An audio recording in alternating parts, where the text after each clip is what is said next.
Live from the Pathway Studios in Johnston proper. You are live from the Path.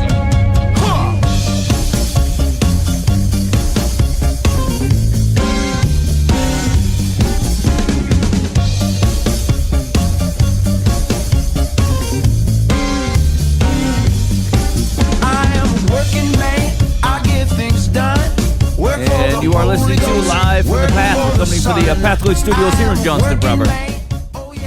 We're lucky to be alive, Ben. So I've heard. Yeah. Here's. I thought I had wisdom. Here's the deal. I was really holding out that like if I just let that run long enough, something sweet would come into my mind. It didn't. My wits have never failed me until today. I find that hard to I have believe. been coasting on those wits for nigh 40 years, and today they have let me down, and you have been witness to my shame. Thanks for hanging out with us on Live from the Path. Hey, here's what we got going on the show tonight. So the one of the major question, and we're probably not going to solve all facets of it, but one of the core questions is Jesus always the example?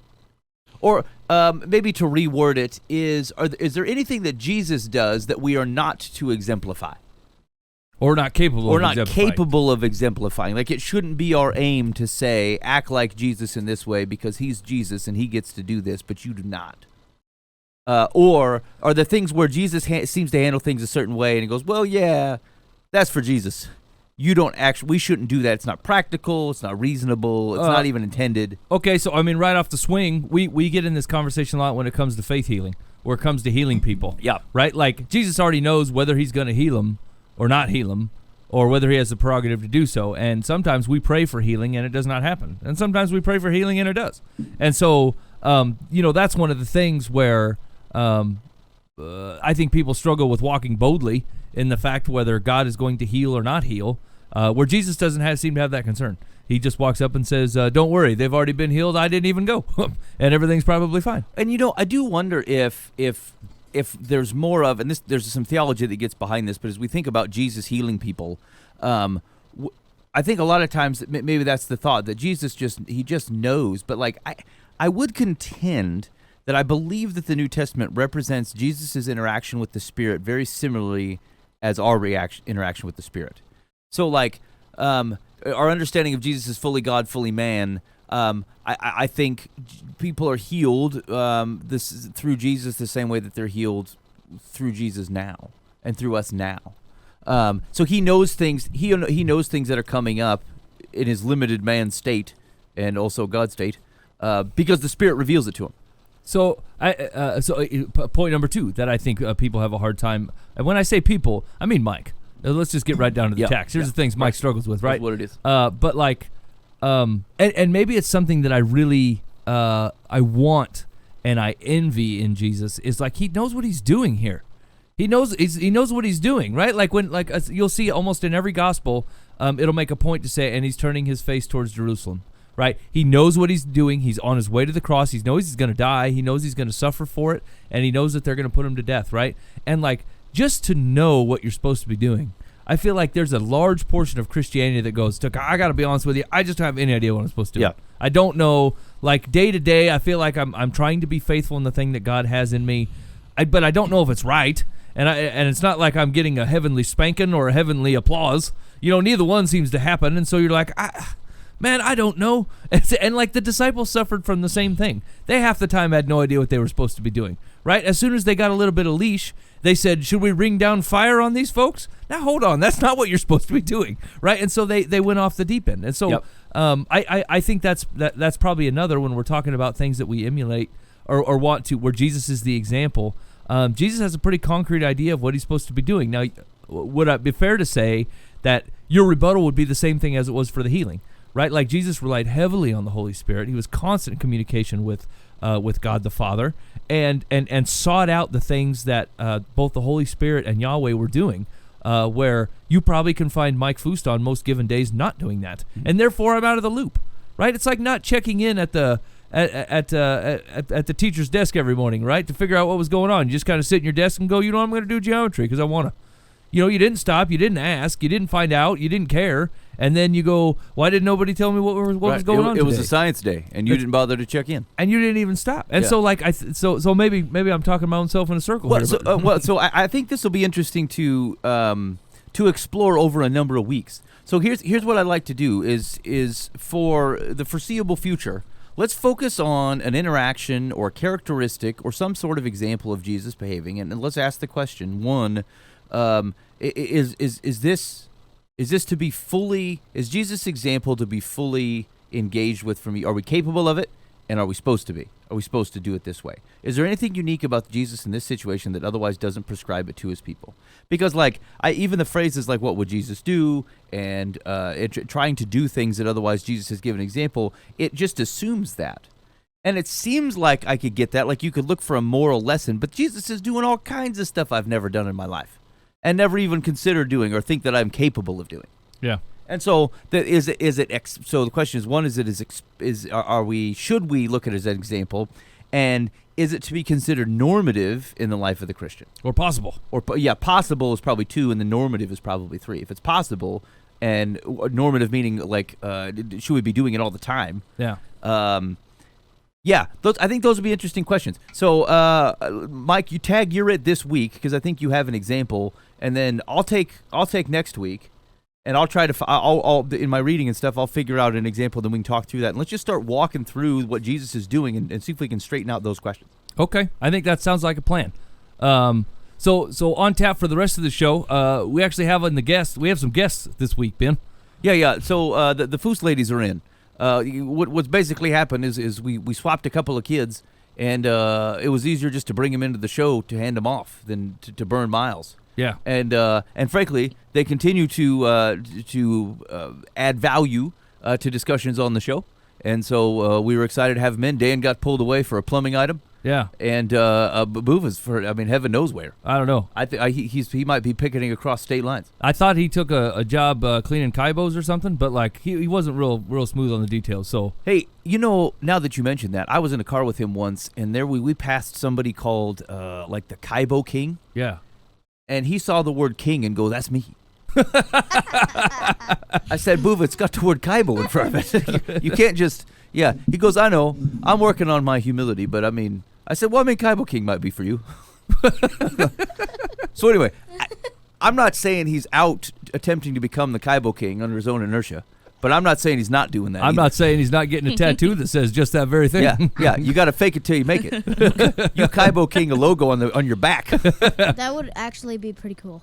Yeah, if you went down the beach, you're like, dude, it's the Kaibo King. I would totally do that, honestly. Hey, so here's in all honesty, I'm suckered by people who claim to be a king of something. Have anybody been to the Smoothie King? I want to be honest. I don't even know what a Kaibo is. A Kaibo is that? I'm not knowledgeable. it's a toilet. It's a portable Yeah, toilet. it's like the outdoor toilet, like you, at festivals and baseball games and whatever. Oh, I've been to those. Yeah. Yeah. I mean, they're not considered to be the best parts of your life. Yeah. Okay. Now I'm starting to rethink. Yeah, okay. Oh wait, you're rethinking as to whether it's cool to be the Kaibo King? No, Okay. that would be amazing. Actually. Okay. All right. Try to speak that into the microphone. So the question. Anyway, I'm impressed by people, or I'm at least drawn in by people who claim to be a king of something. You've probably not been to the Smoothie King. I've never been to the Smoothie King. No, That doesn't seem like something you would do. it wouldn't be. So anyway, I've passed this multiple Smoothie Kings in my day, and I think, boy, it's the king of smoothies. The guy that's the king of all smoothies. I really wonder what that smoothie is about. And I've not gone in yet. I'm a bit intimidated that it's not going to be any good. And I'm going to be disappointed. But like if you call yourself like the Banana King, I'm like, hot dang. I'd love some banana from the King of Bananas. I mean, it would be, you've opened yourself up to ridicule, right? Like if I try one and I say this banana's fit for a pupper, I feel like the sign is misplaced. Yeah, it's right. So, but like it's not the same as if you're like, hey, I'll take a Whopper from the Burger Prince. You're like, yeah, but he's second in line. Yeah, what does he know about burgers? He's not the. Nothing. Where's the king of burgers? Yeah, right. That's what I This want. guy's the jester. I don't dig him. King of cheese, like the cheese king. That guy sounds awesome. George the chili king. Is he really the king of all chilies? Is there a king of cheese? Is that an actual thing? I don't know. Let me Google it. Oh no, this didn't. Okay, while Ben's checking that out. So on tap, we also are going to do some Dear Life from the Path. Apparently, the first go round is a husband just refuses to lock the doors at night, And his wife she's done. She's done with it. She's done with this man and his irresponsible activity. So we're going to run through that. And also, Ella is bringing us a round of Is This Love? A game show that we've only played in the past with one guest, right? Every time she comes on, we play this, and she hasn't been on lately. So I guess we're going to have to do it with just the Foose ladies in tow. So we're going to play a round of Is This Love? So that should be pretty cool. And then we got to get back to my question. My question that we were talking about this Sunday. Did you find the Cheese King? Holy cats. Okay, I'm gonna see if I This is can. natural. I don't know if I can show. Hold on. Let me see if I can show capture the display here.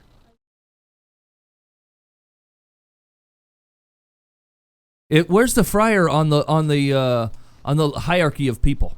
Is the friar pretty low? What does he even do? I mean, Yeah, is he do we like a consider? priest? I suppose. But then there's the high priest, who's higher than the regular priest. So that puts the friar down at like the butcher, or the baker, Butcher level. or the candlestick maker. I'm confused about most of the things Okay. you're saying. All right, now hold Okay, on a second. that's I'm fair. trying to show you this thing. What is This is him, Dr. M.S. Reddy, the Cheese King. It's real. Oh, it's so real, Ben. Does he have a weird mustache or something? Hold on, he looks like he's gotten taken by surprise. He looks French and looks very ready. angry at the same time. He didn't come across to me as an angry Frenchman, but I mean, He's an old angry Frenchman. I don't know all the French. I feel like he painted on both his mustache and eyebrows. Okay, now hold on. I mean, are you sure he was taken by That surprise? is for the picture? possibly true. It He looks pretty true. ready. Yeah, ready. All right, now let me read it. Not funny. Dr. Mail Reddy Srinivasalu Reddy, born on 4th of July 1947, is famously known as Cheese King because of his notoriously successful cheese and dairy, highly scientific biotechnology-based ingredient business. No space. Dr. M.S. Reddy currently serves as chairman and president of USA-based American Dairy and Food Consulting Laboratories and International Media and Cultures with 12 manufacturing facilities in 8 states.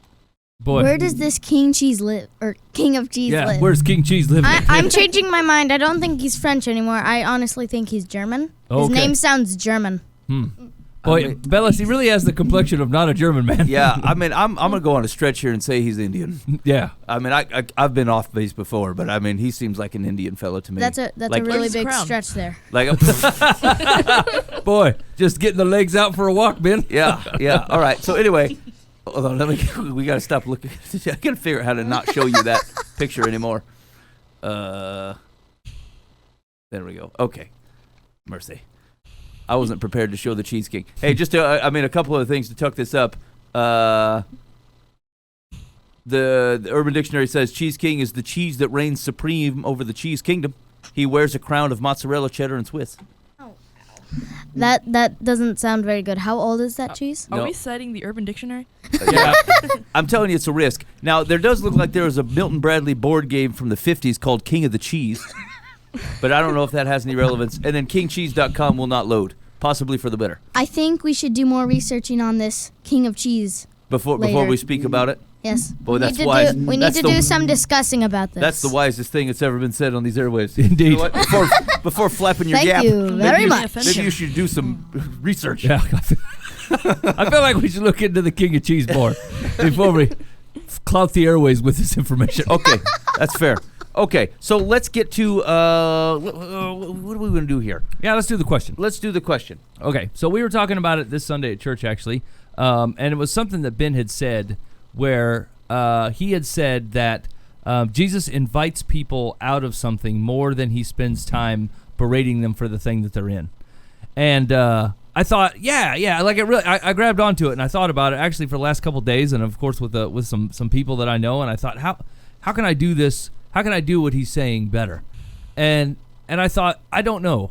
Because I've come up with a couple ways of like, it's almost impossible to invite somebody out of something that they don't believe is bad, That's true. right? And so like, which would be the case that Jesus is making with the Pharisees, right? Like he's inviting them out of something that they think is correct, and they believe that Jesus is flat out wrong. And so like, it's very difficult to invite people to something different when they believe that they're doing just fine. And so without making the case that something is actually wrong with what they're doing, then you have no basis to ask them out of it or invite them out of it. And so the question is like, if we were to take, first of all, is that a tact that Jesus takes? Does Jesus tend to invite people out of things opposed to, wallow in the things that they've done? Well, and what's that? Yeah, so I would say for clarity, I think the distinction isn't that he doesn't invite you always. It's not always inviting you to the good, but he doesn't. He invites you into the true. If there's a distinction, because think about say when he teaches that, hey, if you know not to murder, but I'm telling you that if you hate someone, that it's the same, right? So he's inviting you into the true thing. He didn't go around the room going, and you hate, right? He invites you into to embrace the reality that he's communicating, which I think is slightly different than the good. Because in the example we were talking about this week, it's when he comes down, he comes off the mountain from the Mount of Transfiguration, and he ultimately, I'm trying to think of the example actually still fits. I mean, you gave the example. Ben. I know. I think the point was that he invites them. He doesn't spend time. He mentions the disciples and says faithless generation, right? Yeah. But then he heals, and then he reminds the disciples that the Son of Man has to be handed over. And he spends the next this is in Luke. He spends the next 10 chapters focusing on kind of teaching the disciples. He doesn't give up on them. He doesn't berate them. But he continues to invite them into the true thing, whether that feels like it's a change of behavior or whether it's just inviting you into what is good. But I think the what is good maybe it's too shallow. Okay. I don't think it's expensive enough. And maybe too broad of a definition. Yeah, anyway. yeah. So I think he invites you into what is true, which is if you think of it this way, as opposed to saying, "Hey, here's what you believe," only focusing on what you think or that is wrong. It's reminding you what is true. Which may seem like an unnecessary nuance, but I think it is a strong one, because I think there are people and there are patterns of thought that get you thinking, hey, here's where I suck. Here's the things that I just don't do right. And that's all we focus on, as opposed to saying, look, Jesus calls us into this thing because it's good.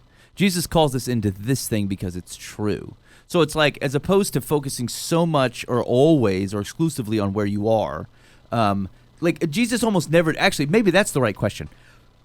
Can we think of any situation where Jesus only provides the condemnation without pointing them to something else? Without pointing someone to the better or clarifying what the better was? No. And even if when it comes harsh, because even when he's talking to the Pharisees, and he said, or lamenting over Jerusalem, he's still kind of pointing to how things could be or where they should go. And it's less about, hey, you failed at cleaning and not cleaning up your room. You stink at that again. You always stink at it. It's just not hyper. This is such a nuanced thing, because it's not that it's not negative. He calls you to the true thing even when the true thing says that you're not doing it right. But he's pointing you to something better. And I think we say that out loud, but that doesn't reflect, for me, that doesn't always reflect in my day-to-day relationships. Sometimes I'm just look, man, you're disappointing me. Look, wife, this wasn't what I wanted. It wasn't what I expected. It wasn't what I hoped for. Yeah. As opposed to finding ways to encourage people into the right thing. And frankly, Jesus spends a lot of time explaining why the thing is the right thing. And why we walk in that way and how that meets with our understanding of Yahweh's character. So maybe that's the broader point. Yeah, I suppose that's probably true. I think really what we're trying to get to is once again, if this is a characteristic of Jesus, there's a lot of things that he does that I don't know, we run into where I just don't flat out have the personality to do this, or the knowledge to do it, or something. There's something I'm missing that obviously he has, right? If you let's say, for example, that I have a friend of mine and he's an alcoholic, right? I want to call him out of that, and I don't want to dwell in the fact that that's what he's doing with his life. But I want to call him out of it, but I don't. He don't think anything's wrong with it. He thinks everything's fine. And so I can't. You know what I'm saying? Actually, I think that makes a strong case for calling someone into something better. Because if they disagree, let's keep your alcoholic friend, and okay. I say, hey man, you shouldn't overuse alcohol like that. He's like, I don't see a problem with it. Yeah, at all. Now you're stuck. Yeah, that's what I would do. Yeah. Yeah, because I'd be screwed. Because if he just flat out disagrees, I actually don't have a problem with it here. I don't think it's a big deal. Well, then you're stuck. And the only way that you can actually move that needle is to offer something better. You're offering something better. Now, a lot of times, it's not actually a tangible physical world better. Alcoholism is. I make the case that most calling people out of sin, like you will see worldly tangible results.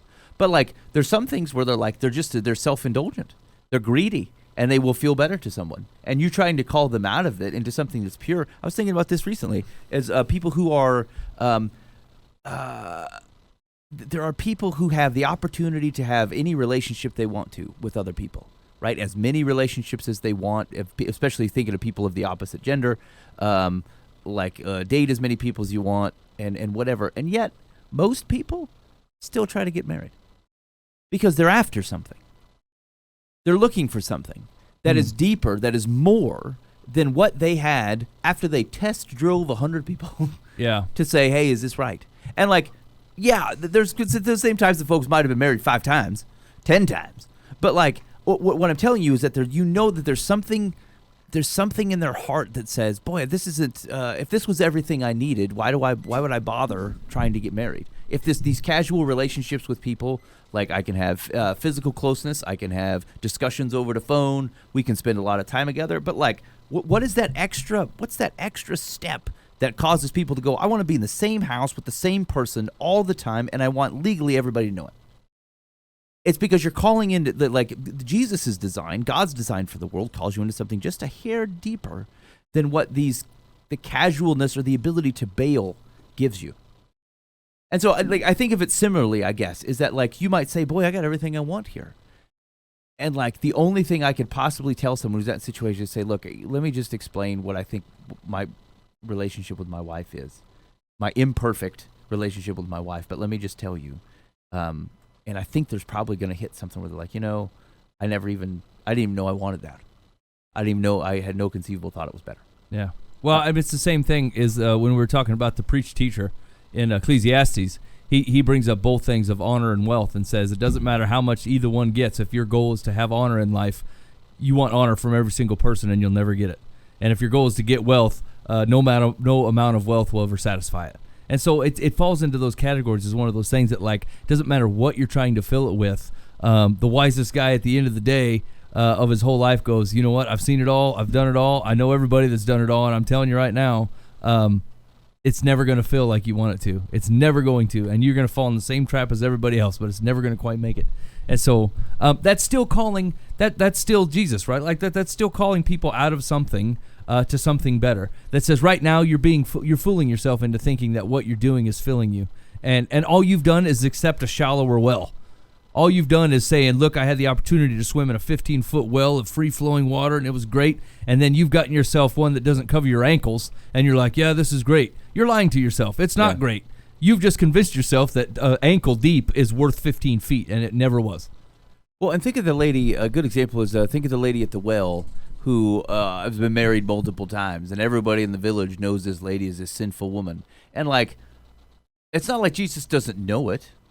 Right, like he points at, he doesn't like, oh, look at this ridiculous woman, right? It comes up in conversation, he rightfully goes, yes, you've had this many husbands, but like, what is his focus? Walk now and go and sin no more, right? Like it's the ability to take to step and call you into something greater instead of focusing entirely on the past. And so maybe this feels like a distinction without a difference, and I hope it's not. But like, if I would say, I would focus more of your energy on what you are calling people to, recognizing that it's important to understand what you're walking away from. Like that, actually, the core distinction is, I suppose, is that whatever it is that you're doing, whatever the sin and thing is your life, to recognize that you're actually missing out, that you are falling short, that whatever God aimed and created as good, you chose something that continually hits 2 steps under. Yeah, and convinced yourself that it was the best. Yeah, that's the deceit, right? Is to think like, no, this is fine, I'm doing just fine. Like that's actually, what's interesting is that there's people who come to Christianity and they meet Jesus and like, This is where sometimes the church is so bad. Like 3 months in, there's people who are like, hey man, they follow Jesus now. Why are they still acting that way? I'm like, they actually don't know. They don't know. They like the thing that you told them wasn't good. Like, or that like they haven't heard Jesus speak on everything to say, oh, you know what? I had no idea. I gotta shut that down. Yeah, I didn't realize I shouldn't be downloading tunes illegally from the internet. Like they were free. Everyone does it. I just didn't think of anything about it. It was the worst day of my life when I decided that I couldn't do that anymore. Man, I had to give back. I had to delete. I bet I deleted 1,500 songs. I downloaded a lot of illegal music. I did. I mean, a lot. I deleted them, and I did not download another song after that point. Like I thought, it's theft, and I never saw it as theft. Never once. And then once it crossed my mind, crossed my Jesus desk, I thought, theft. Can't do it. Yeah. Delete them all. Like people who sneak candy into a movie theater. That's not theft. You own that candy. That's freedom. Well, technically, that's being really sneaky. Is that theft? Is sneaky theft? I mean, we do that all the time at the movie theaters. I mean, we do that all the time. I Good only job, sneak you in healthy guys. snacks. That's great for you guys. Yeah, well, that is why mom does That's it. true. Is it different if you sneak in snacks that the movie theater won't provide, like organic apples? I mean, they don't sell carrots. Yeah, here's the deal. Because nobody likes carrots. That's what I'm saying. When you think of the Bon Du Foo sneaking snacks into the movie theater, I mean, we didn't buy our own Raisinets for half the price. No. No. They also don't carry baby food for babies. Yeah. I mean, Are you eating the baby food? no. Okay, well The then. baby. Babies are. You're stealing it from your brother, spooning it in? Oh, gosh. Layla would do it in a pinch. Well, But- you're getting stuff for free, so. I mean, we bought it already. Carrots and snap peas and jazz. That's what and water. We're bringing our own water. That's the types of thing that we're doing. Okay. I don't know if that's. I mean, illegal or whatever not. helps you sleep at night, I guess. Thief.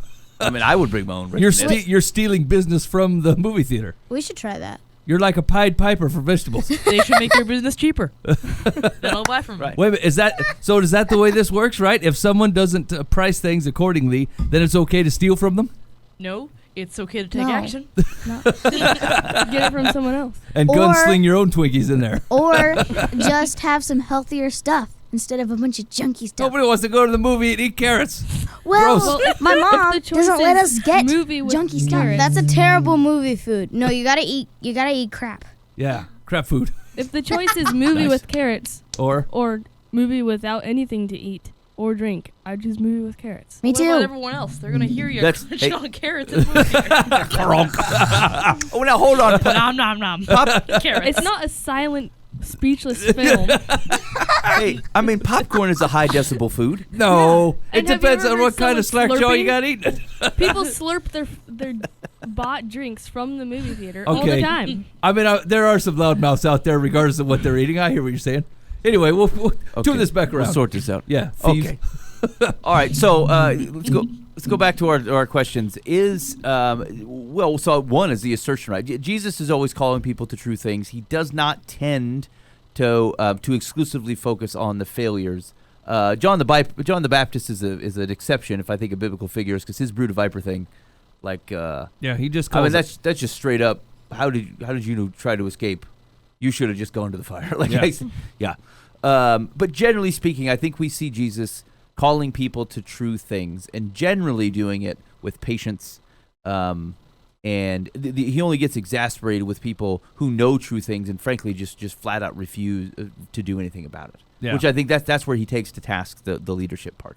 Is say like there's Peter's learning, right? Peter gets out the sword and chops the man's ear off because he thinks it's practical. He thinks this is a viable option. John and James try to call down a fire upon the Samaritans, so they think, yeah. I think this is good. I think this is right. Like they're learning. Jesus has a lot. I mean, I would have smacked them boys, and that's not what Jesus does. He goes, no, you cannot call fire down. One, because I think he's laughing, like you couldn't even heal that boy with the epilepsy. I highly doubt you could even call the fire. And two, it's not the right reaction. So Agreed. no, that's not what you're going to do.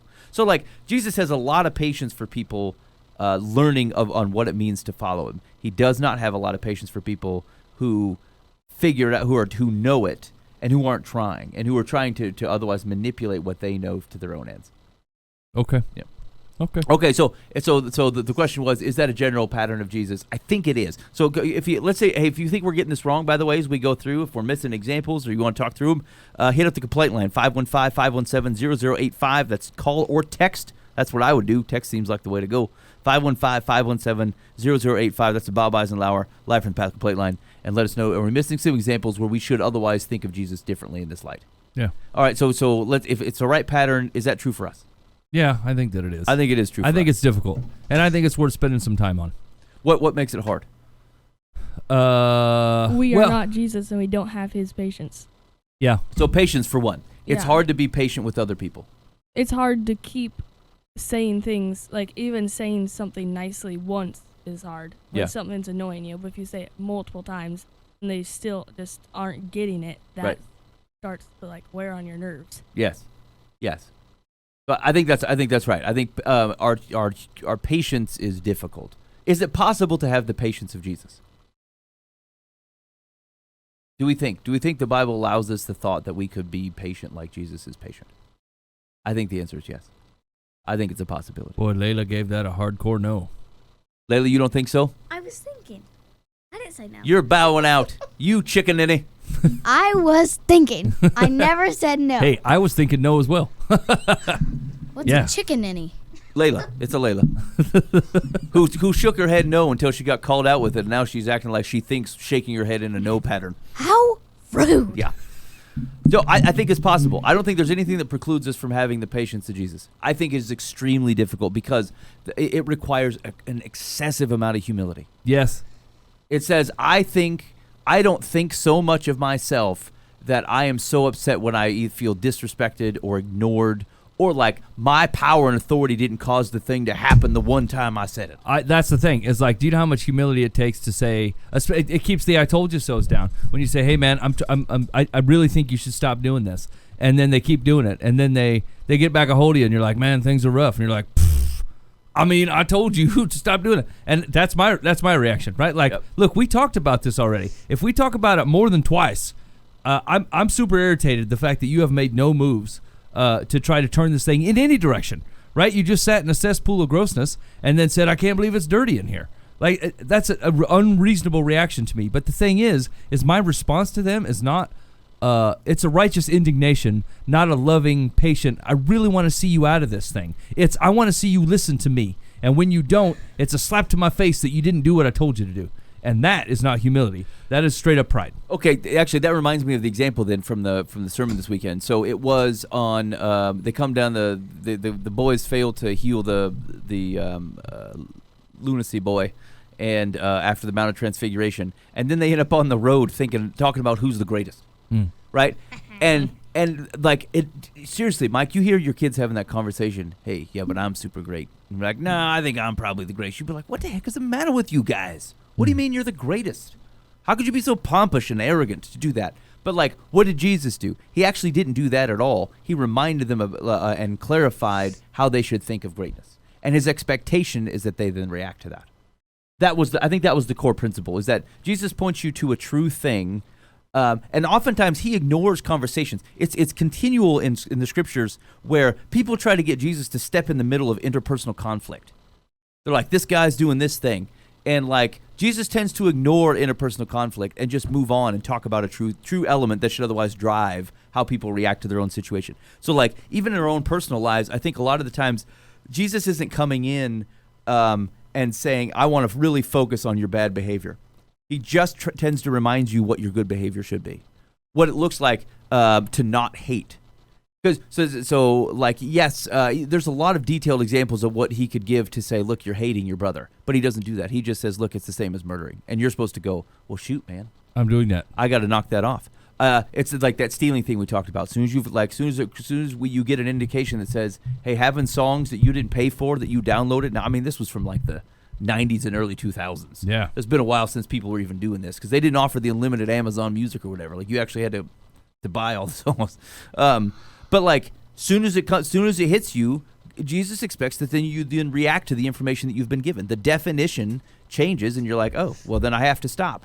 You don't go, oh, I'm going to wait and keep downloading songs until somebody tells me to stop. Somebody tells me that specific example.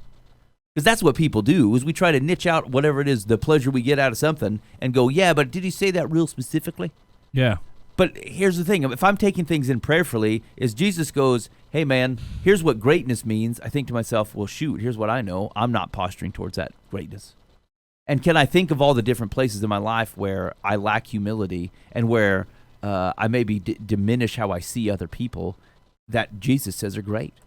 And so he expects you to take the principle and then apply it, not to have to give you a million things so that you know, so that you can wait till you identify yourself. That's right. And that's the difference between the gospel and the law, right? Like, That's right. he's not going to go through every single thing that's going to be an affront. He's basically inviting you to good news and inviting you to come to it and saying, look, it's on you to walk to the good news, Yeah. right? I'm going to give you every possible avenue to get there. You just have to come with me.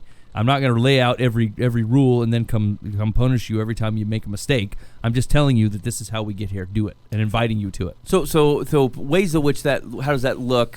Ladies, can you think of any situation or an example of how that should look then? Like, it's, as opposed to calling someone out on whatever specific thing is, how would you call them to the broader principle and then encourage them to adhere to it? Well, like I know what like happened to me. Like I didn't clean up my room or something, and so if Dad says, "Hey, you didn't clean up your room," and I go, that makes me a lot more irritated or mad than if he says, "Hey, you remember that I asked you to clean your room?" Because then he's just reminding instead of lecturing, and I feel like that's kind of Yeah. the thing. Or like, I wonder if you if say it's taken in better too, like that the offering of reminding or inviting is received better on the person that's done something as well. yeah. Or I mean, if you let's keep with that example. I mean, you could even go with something like, hey man, generally it's kind of a reminder. I was thinking about like room cleaning as because like I don't know everything that you're responsible for in a given day, right? Maybe I don't. And so if we're just reminding ourselves, say, hey, I just remind you that like it takes integrity to always do the things that you said you were going to do, right? To be responsible for things that you're responsible for, so that other people don't have to step in, right? And you're like, right. I expect you to run through your mind and go, is there anything that I had on the docket here? Anything that I need to pick up and go do? And you think, oh yeah, I was supposed to clean my room. Do you think people would? Because I think I would take that poorly. And you might. Hey man, it takes integrity to do what you're supposed to be doing. I'm like, what the heck do you mean? What am I supposed to be doing? So here's the thing: is I think there's a broad thing that Jesus is doing, and then I think there's a day-to-day thing which isn't different, but to Emma's point, I think is specific. Yeah. Like if I notice you didn't clean your room, and I would say, hey man, that room's still pretty rough. yeah, it's looking pretty rough in there. Actually, that might be the way that I would do it. I would more likely say, hey, yeah, your room's looking pretty rough. Not saying, hey, go clean your room. I would just look at it and say, I've observed that your room's pretty rough looking. I expect you to think to yourself, oh, that probably means I probably should go take a look at it because it's not supposed to be pretty rough looking. That's probably how I would most of the time do that. Agreed. And I think people do take that in differently. Again, unless you're like, hey, I noticed that your room was really nasty after I told you to clean it up and that you're a disappointment to me and everyone you've ever met. Yeah. That seems like people just could take that stuff in differently. That is harsh. Yeah, Ben. Yeah. Really harsh. Yeah. Maybe even some people you've not met yet probably feel rough about how you've left your room. But here's what it does though. That does move the responsibility to you. It moves the responsibility for you to go, yeah, but I mean, you didn't. Actually, I've heard this maybe out of my kids every once in a while. Yeah, but you didn't tell me to do that specific thing. And then someone makes a rejoinder and goes, yeah, but I said to pick up your blah, blah, blah. I said to help clean up the living room or whatever. And you're like, yeah, but you didn't say I had to do. You didn't say I had to put my shoes away too. Yeah, right. Well, they're in the living room. I thought that was implied.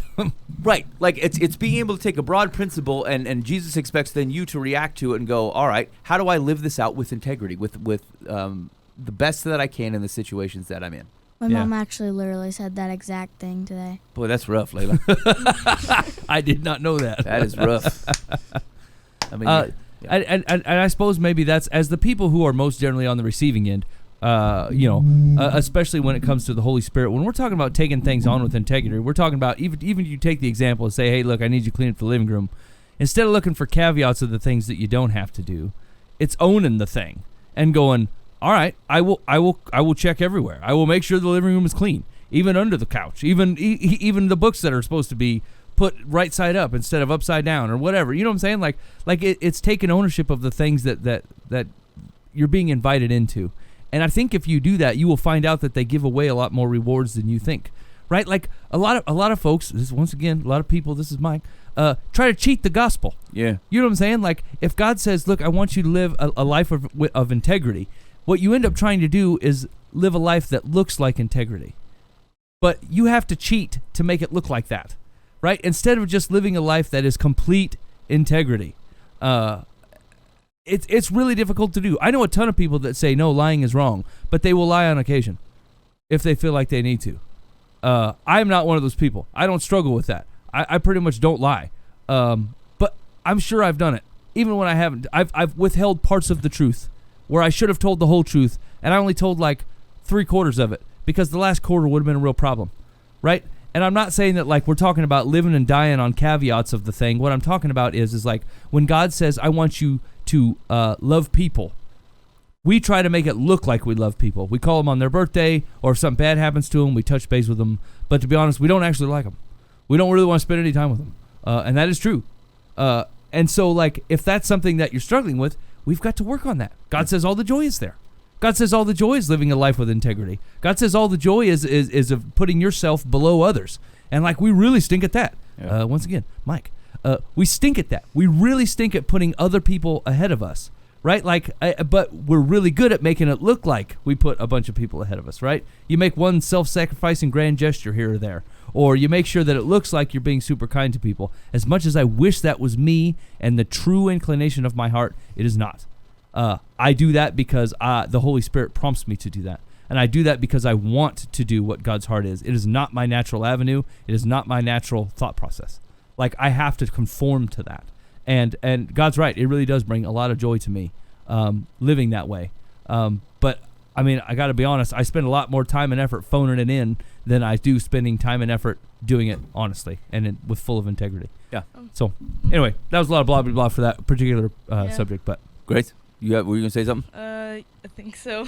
Okay, let's have it. Like, I'm not like this isn't everybody. I wouldn't say that it's everybody, but like I forgot. Never mind.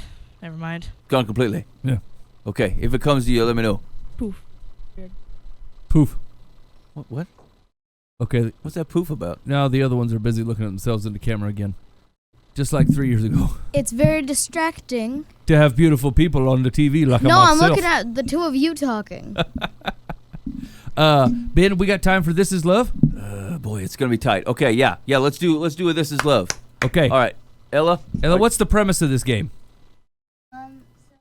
Bellis, I can't hear a word you're You saying. gotta be talking into that microphone. I mean, let me invite you into being heard by others. Yes. I was grabbing the paper. Okay, go ahead. Wait, what does that mean again? What? You're going to introduce what the game is about. Oh, okay. So what the game is about is I am going to say questions, and I'm going to say things that you are going to think maybe it is love or maybe it is not. Okay. Like scenarios. yeah. So Yeah, you basically. provide a snenario, and we have to decide: does that represent love or does it not represent love? Mm-hmm. Okay. Okay, I think we're ready. Yeah. You ready, Ella? Ella, hide the paper right away from me because I can kind of see it because you're right next to me. I don't think you get to participate, Layla. I think you just have to do it as a team over there. Yeah. She saw the first question. Yeah. So No, I think it's just the rest of the room. She's So a- go ahead. she's a- Let's do question number 1 on the game show, Ben. Is it love? No, Ben. What is it? You go. Is this love? Oh shoot! Yeah, try. Okay, hit me with it again. Now we're gonna try the number 1 question on the game show, Ben. Is it love? Ben. Oh, That's well, twice in a row. dang it! I forgot it again. What was it? Is this love? Okay, yeah, I know. I gotta hit You me. gotta with do it low. Ben. Yeah, I'm gonna get it. Yeah, I'm shortening it up. Ben. Is this love? Number 1. A girl is going to the grocery store. She sees her ex-boyfriend. Oh. She thinks to talk to him about their relationship. Is this love? Is this love? Grace, is this love? I'm gonna go with no because everything that I say is gonna be used against me. Wow. That's very negative. I know this game. That's true. Okay, Grace says absolutely not because no matter what I say, it's not going to be right. Emma. I'd say no because it didn't say they were talking good about their relationship. Well, she was like, hey, I still don't like you. Goodbye. Yeah, just checking in. You're a jerk. All right, Dad. Hey, I get to answer. What yeah, would up I was there? gonna say, all right, Dad. Okay, here we go. I'm sorry, I jumped the gun and yelled at you. I apologize. Okay, I'm going to say yes, it is love. I feel like she just wants to be like, look, sorry things ended the way they did. I really don't think that you're a cow face, and I think we can be friends. That's what I think. No. Ben, are you gonna answer? Yeah, oh, I want to answer to this. Did you have to use the word cow face? Yeah. She did, not in that me. sentence? I was just explaining how it happened. That is not love. That is casual acquaintances, people just wanting to not be awkward. They're trying to avoid hate, but it's not love. Okay, so the room is pretty much 3-1. I say it is love. Everybody else says it's not. Ella? Dad is right. It What is the- love. It is love. She wants to apologize about how that way they ended. Oh, And they want to get back together forever. Yeah. Told you. He Everything says, I say is gonna be 'cause used against he me. he still has feelings for her. Yeah, is a there's, farce. There's still love And there, she Ben. has feelings for him. Yep. I am really good at this game. Yeah, apparently. this for yes, she is. Layla, you're the fact checker. Just make sure it actually says yes on the page. Let me see it. I have proof. It says yes. Okay. Darn it. Okay, good. Yeah, I mean, I got led astray here. That was... No, it was a fairly easy. You chose to look at the negative side of life. It was a 50-50 chance. Yeah, and you were 50% wrong. Yeah. Crap. You were Burn 100% Ella. wrong. Okay, all right, I'm ready for the next one. Okay, go ahead. Question 2 on Ben. Question 2. Ben. What? Is this love? Ella. A man brings his wife flowers. Is this love? Wow. Ooh. Uh-oh. Okay. No. No, wait, I say okay, no. yeah, start with Emma. We'll go around. Explanation. Emma, is this love? No. Why?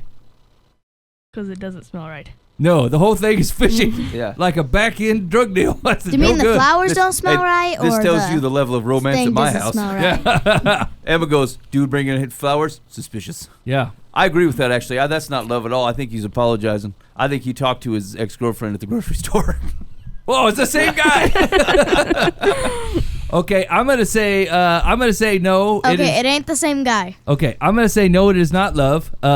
She actually just happens to work at the flower store, and he's returning them out of anger and spite.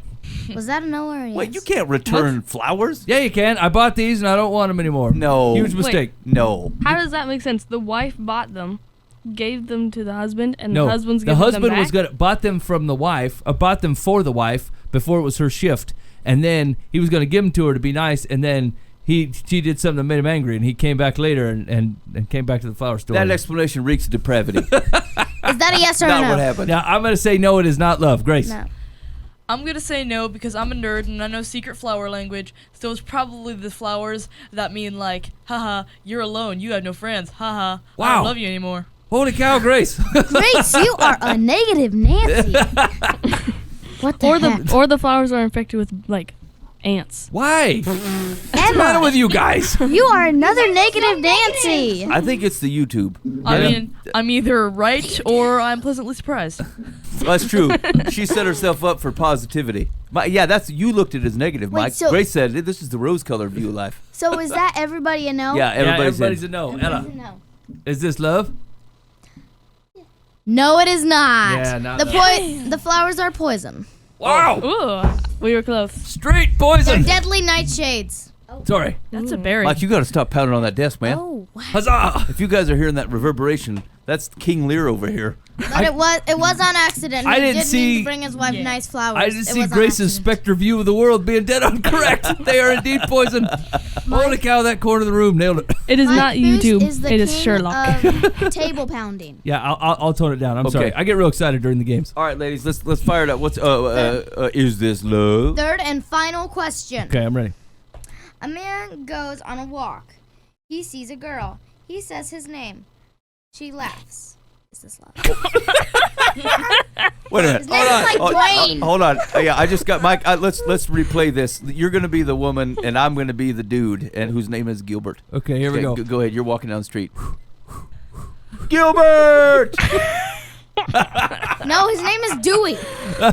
Do we? You said it was Dwayne. He just to be clear, It's someone with a D. this man yells out his own name at someone else. No, he's introducing himself. That isn't what you said. Well, I mean, it could I'm a be. complicated girl. This ain't love. He's a regular Do old it. man walking along, Yeah. sees a Do it girl. like Do it. Jimmy Skaggs. Do it, Skaggs.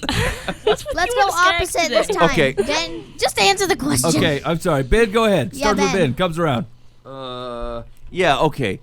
That's love. That's a long lost love there, and he just happened to come across her, and he did yell out his own name in the way that I presented. Once again, he did not yell. That's definitely what happened. I mean, but when you see someone down the quietly- street that you know, you say their name to get their attention. You don't say your own name. He Mike. quietly introduced himself. He came up and he said, "Hello, my name is Dwayne Johnson." That's not the story Ella told. It's Dewey Skaggs. Okay. Okay, Either not way, everyone Ben steals says no. Skaggs. That is not love. No, I know it is love. Oh, it is So, love. It's no a for long, Ben. no, it's a yes. It's a long lost love. Yeah.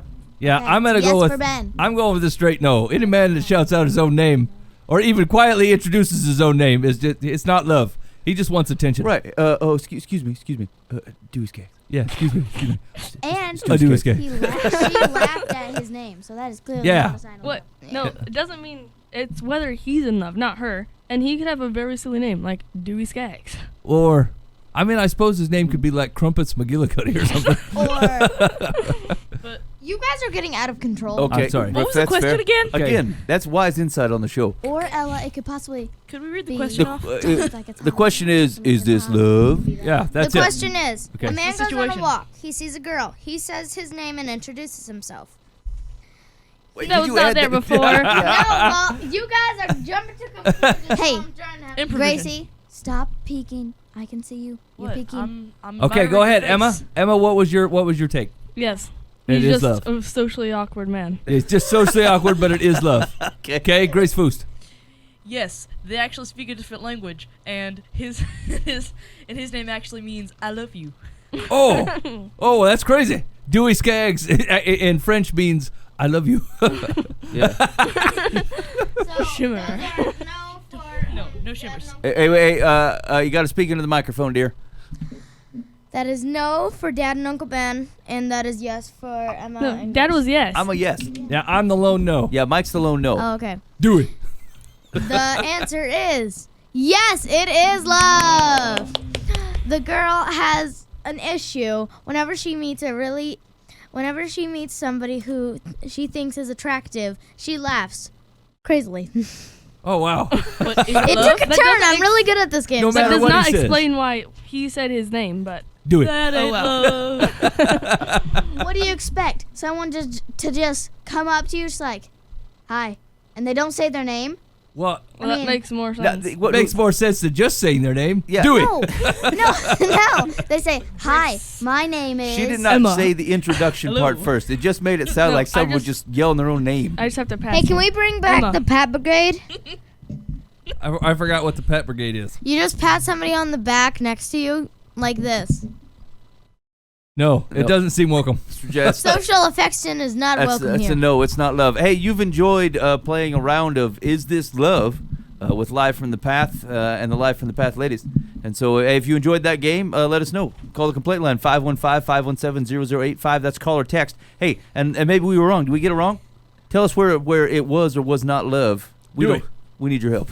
You guys can also do some search on the Cheese King. He sounds interesting to me. Yeah. Oh, we gotta set this Now, up. my Maybe only- next show, you guys will give us some research on the Cheese King.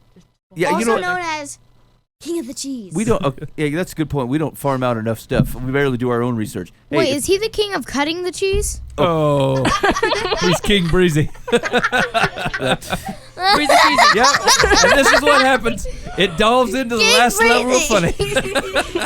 King Hey, man. Breezy, the sneezy. all right, that took a hard left cheek snake there. What are we? DreamWorks? We are losing control. And you are welcome. All right, Mike, let's give out some advice while we're on a high note here. Here we go. Dear Live from the Path. My husband has a bad habit of forgetting to lock up our house at night when he's the last one to come to bed. You didn't forget. On 9 occasions, I have gone downstairs after he's in bed or awakened in the morning to find our sliding patio door or a garage door unlocked. I cannot understand why this isn't a priority for him. If I'm the last one to come up for the night, I make sure each door is locked, lights are off, etc. It takes me less than a minute. We live in a suburb, and while our neighborhood is relatively safe and quiet, I'm not naive. I realize anything can happen anywhere. We have 2 large dogs, but I have no idea how they'd react to an intruder.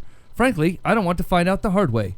The most frustrating thing about this is when I try to talk to him about it the next day, he blows it off and says our dogs would never let anyone get far, or he makes a joke about it. I've tried many different approaches, from being calm and sweet to solutions focused. How can I help you remember? Recently, likely because I'm 37 weeks pregnant with our second child, I lost it and chewed him out after I waddled out of bed to go downstairs and found our sliding door unlocked. Needless to say, it didn't work very well. I'm at my wit's end. It was one thing and it was just the 2 of us, but now we're about to have 2 kids under 2, and I get furious thinking he could be putting all of us in danger. He has taken no responsibility or steps towards fixing this. I've now reached the conclusion that when I'm home, I must be the one who assumes the responsibility of ensuring our home is secure before we go to bed. But what if I fall asleep early, or if I have to travel for work? Any ideas on how to address this with him? Oh my. Well, first, congratulations. Congratulations on your babies. Yes. And second of all, I think you need to take matters pretty seriously now, even though since you've been talking to him for a while and he just blows it off and says the things about the dogs. So wait, what do you mean? Take it to, what do you think her reaction should Like, be? sit him down on the couch, talk to him about this, and discuss the matter. And if he tries to blow it off, tell him, no backing out this time. I'm going to talk to you about this right now, right here. Yeah. Dewey. Yeah. Will you stop it with the doing? Okay. So Ella's in a firm, you just need to be firmer and a fiercer talking to for this man. Well, I feel like this kind of ties into what we were doing earlier. How we need to say nicely to get him to realize the error of his ways. Yeah, so what's an example? How much you go about this? In a way that, think of what the man should care about versus what she's doing. Well, we don't really know what she's saying, except we know what she's thinking, but Yeah. we don't know what she said. Maybe she just says, hey, lock the door, man. I want you to lock the door. I want you to lock the door. Don't you understand? We're at risk. Yeah, but if she tried to give some reasons and said, hey, what if someone just came in here and kidnapped your kid? Would you like that? Yeah. And he goes, That seems like a threat. no. And then he goes, didn't think so. Now lock the door. Yeah, I think that's fine. Dewey. I mean, I think he's taking it too easy. Like, he's not thinking about what the consequences could be. Like, he's just thinking, oh yeah, it's never gonna happen. I mean, has he I been don't right need so to. far? What? I mean, They've yet to be robbed. Well, I mean, at the end of the let's look at this. Let's look at it pragmatically. Does he care if the doors get locked?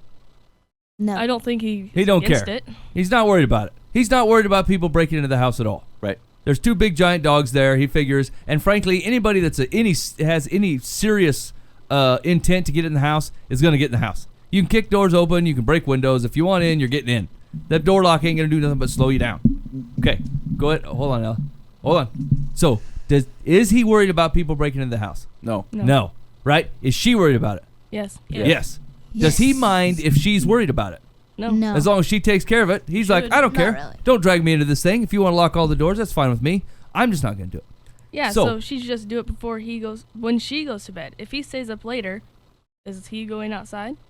But then, what if she's, like she said, what if she's on a work trip or she falls asleep early and forgets to?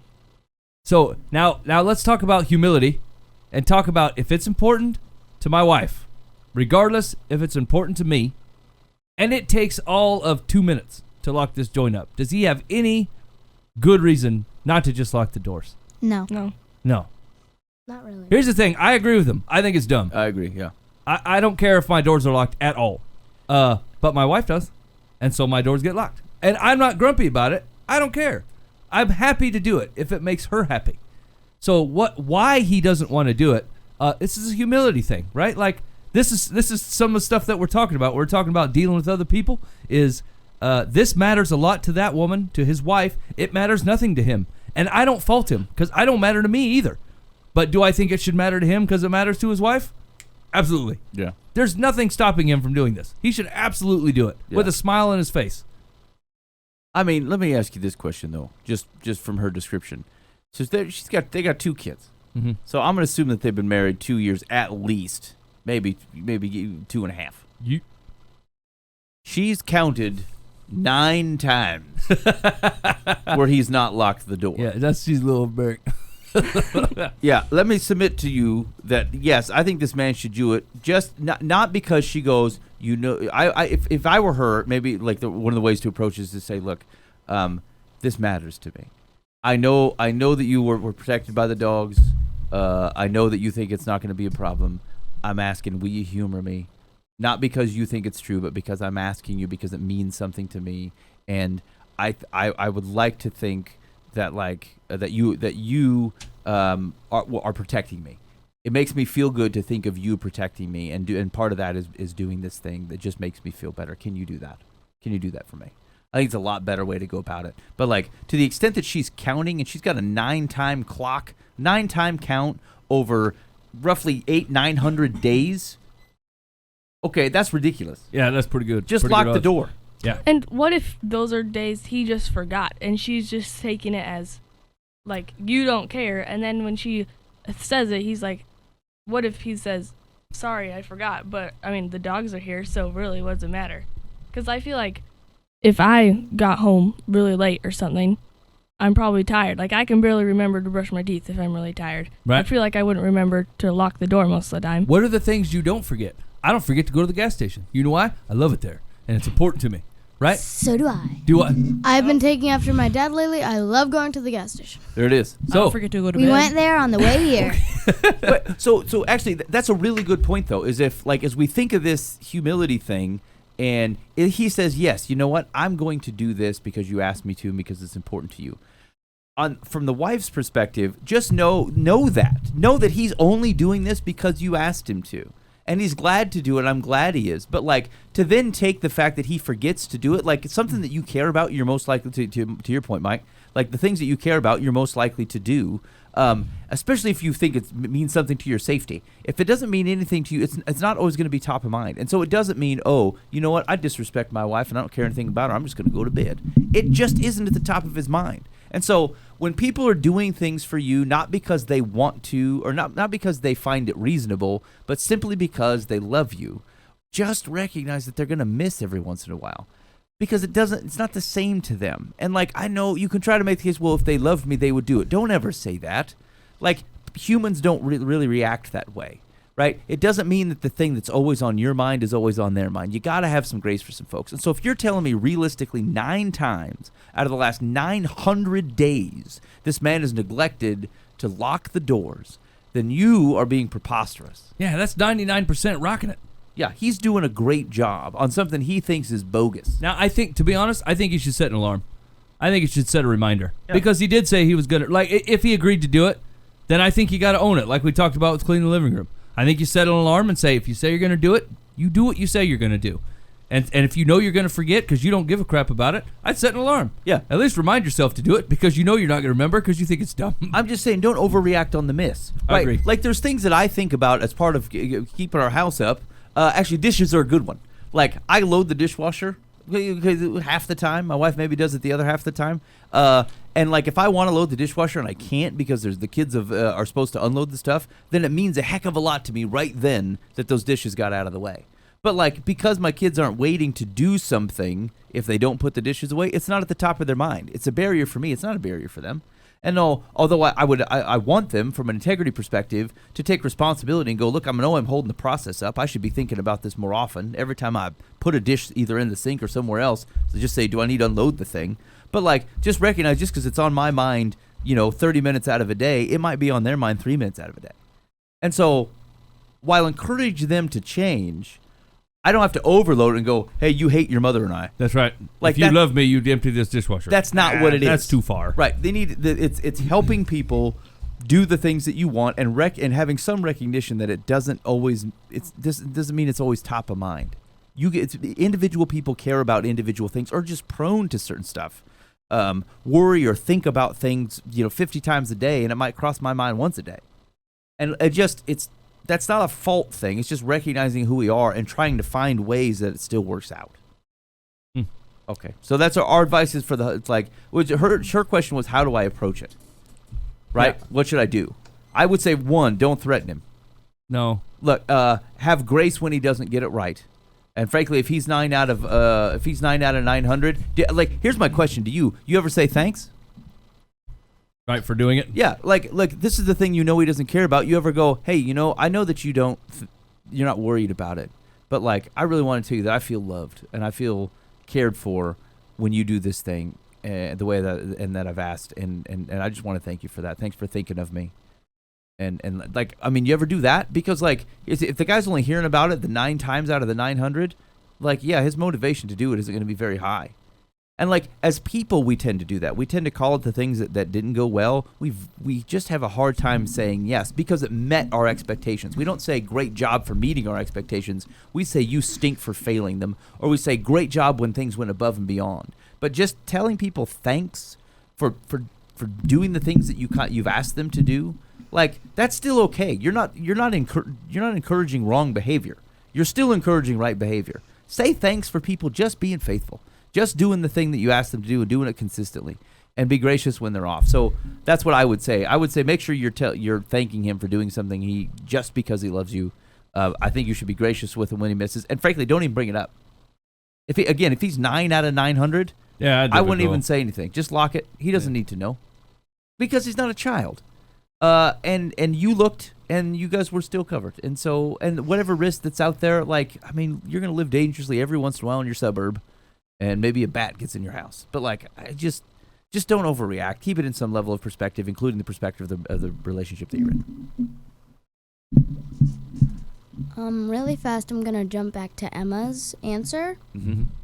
I like how she's trying to, saying to approach him with a smooth, calm approach. But she has been doing that to her husband for most of the time.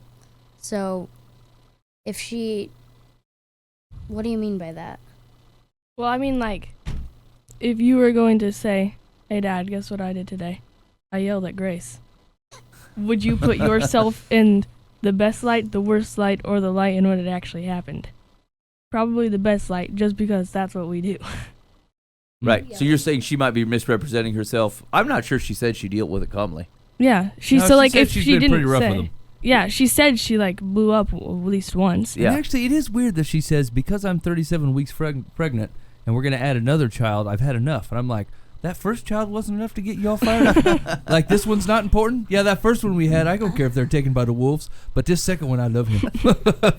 I mean, it's probably because they're getting more kids and, like, she's more worried about it. But think of that, Layla. That's like me saying, hey, when your brother's born, then we're really going to make sure I lock the door. Past that, I don't care if the 3 of y'all get taken away. You don't care about me? But now that rude. the man's here, now we gotta button down the hatches. Yeah. We don't want no trouble. I mean, Man. that's right. That's offensive. That's what he's getting at. Well, you got another man in the house now, so. True. I here's the thing. It's like I have to agree with what Ben says. Basically, even if just admitting that you realize that you guys don't agree goes a long way. When you talk to somebody, when you just say, look, I realize you don't think the same way I do, and we're not on the same page here, but it would mean a lot to me if you could blah. Yeah. I think that goes a million miles when dealing, because, I mean, what's the odds of you agreeing with somebody else on everything? It's never going to happen. It's not going to happen in your marriage. It ain't going to happen with your friends. It ain't going to happen with your parents. It ain't going to happen with nobody. You're never going to agree with somebody all the time. And so when you disagree, you go, look, I realize we're disagreeing in here, but at the very least, what I need to see happen is bam. And and we can just move on, right? And I think that is a fantastic approach.